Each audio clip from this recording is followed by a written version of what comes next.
Hi everybody, I've got a short but interesting match for you today. I almost didn't post it because it includes a really embarrassing misplay on my part. But I don't want this channel to just be like my greatest hits or the highlights of my Magic career. I want to include the bad stuff too, and maybe you can learn from my mistake. Maybe at the very least you'll get some entertainment value out of it. So without any further ado, let's get to the match. My commander for this game will be the Ancient One. Mike has Gishath, Sun's Avatar. Elders on Vannifar, Evolved Enigma, and Miguel has the Pride of Hull Clade. And both Elder and Miguel are debuting new decks in this game. I draw my opening hand of Cyclonic Rift, Deranged Assistant, Talisman of Dominance, a Swamp, Reanimate, Villas, Broker of Blood, and an Island. It's a decent hand, and I decide to keep it. Mike mulligans once, and Miguel mulligans twice down to 6 cards. I win the die roll with a 17 and go first. I forget to draw for my turn, play an island, and pass. Then I remember that I was supposed to draw on my first turn, and I draw a Vampiric Tutor. You can already tell that I'm not playing my best tonight. Mike starts off with an Urza's Saga. Elder plays a land and then casts Mana Vault. Miguel plays a land and then passes the turn to me. I draw a Swamp, play it, and then cast Deranged Assistant. I really like this card in my graveyard decks because it lets me ramp and put cards in my graveyard at the same time. Mike plays another land and then passes to Elder. Elder plays a land and then his commander, Vannifar, Evolved Enigma. Vannifar has a triggered ability that allows Elder to cloak a card from his hand at the beginning of combat on his turn. A cloaked card being a face-down 2/2 creature with Ward 2. Elder cloaks a card and ends his turn. Miguel plays another land, and that's it. I draw for my turn, this time drawing Deep Analysis. I play a Swamp, mill for 1, and add 1 colorless mana with my assistant, and then cast Talisman of Dominance, followed by my commander, the Ancient One. The Ancient One has an activated ability that allows me to draw and then discard a card, and then mill a player of my choice for a number of cards equal to the discarded card's mana value. On his turn, Mike sacrifices his Urza's Saga, allowing him to search his library for an artifact with mana value 1 or less and put it into play. He finds Soul Ring. Miguel racistly changes the color of my life counter.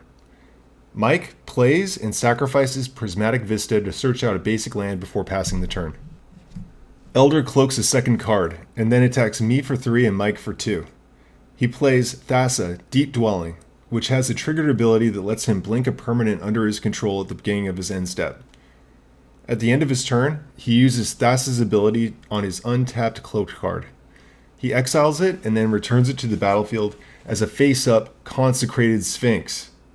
Now, whenever Mike, Miguel, or I draw cards for any reason, Elder can draw twice as many.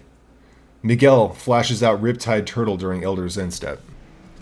Miguel draws a card for his turn, and Elder draws 2 cards thanks to Consecrated Sphinx. Miguel plays a land, and then Lightning Greaves, and equips the Greaves onto his turtle. At the end of Miguel's turn, I cast Vampiric Tutor. I'm looking for something to discard with the Ancient One's ability, and then bring back from the graveyard and into play with the Reanimate that I have in my hand.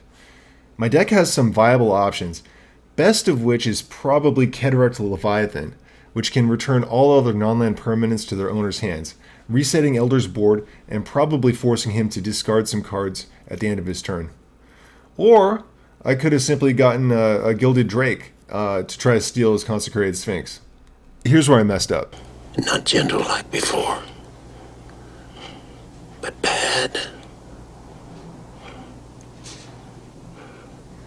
I chose Jin-Gitaxias.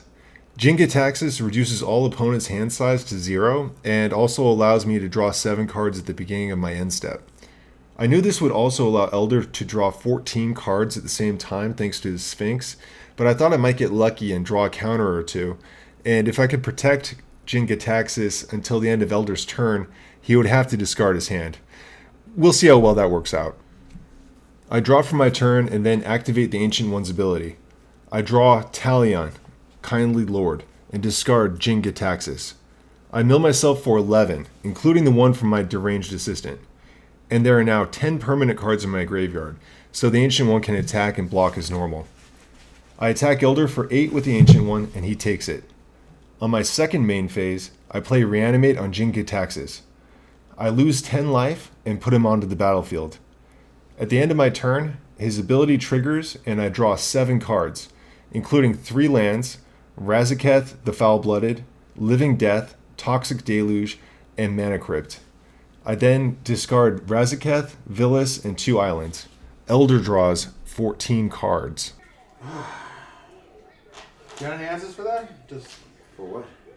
for that, because he has a fat ass hand.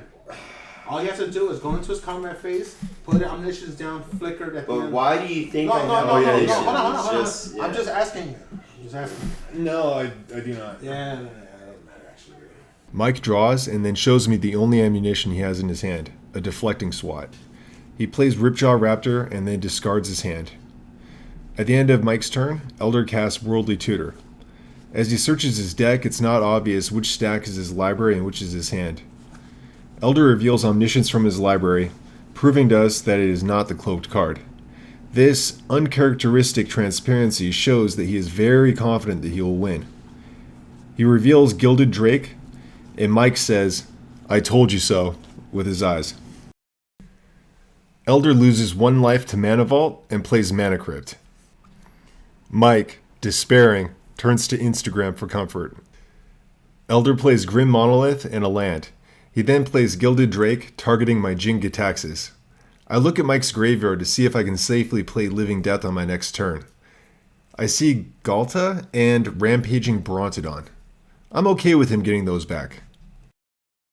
Elder assesses his available mana and plays Displacer Kitten.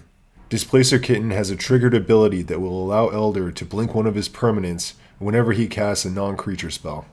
He then casts Nature's Lore, triggering Displacer Kitten and blinking his remaining face-down creature. It returns to the battlefield as Portal to Phyrexia, wiping everyone else's board.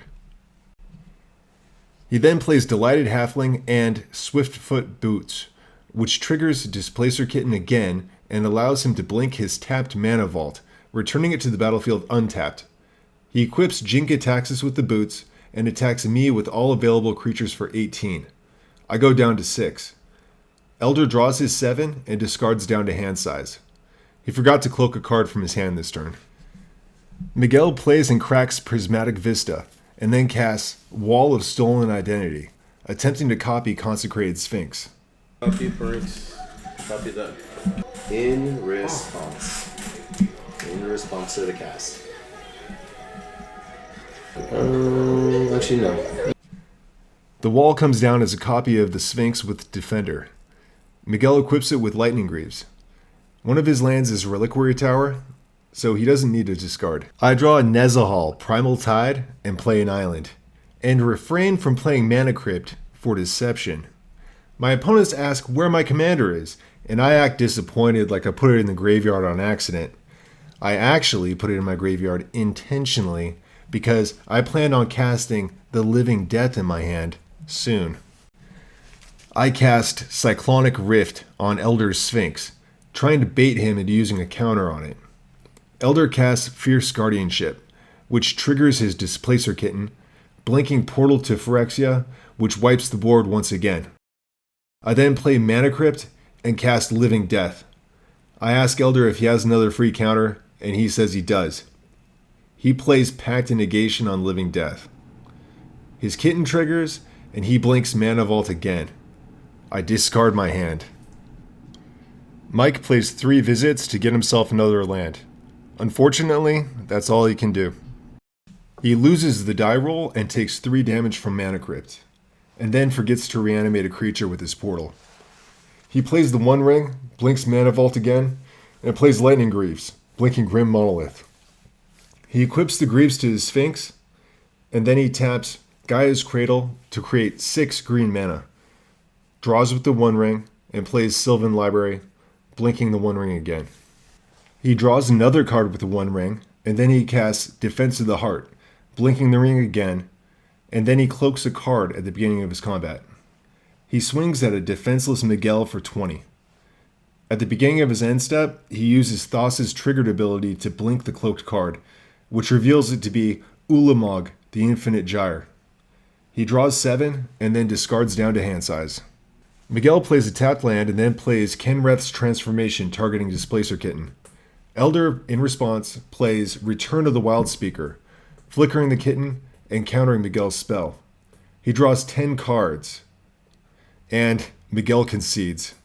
I ask Mike if he wants to concede too, but he says he wants to see what the next card is that he draws.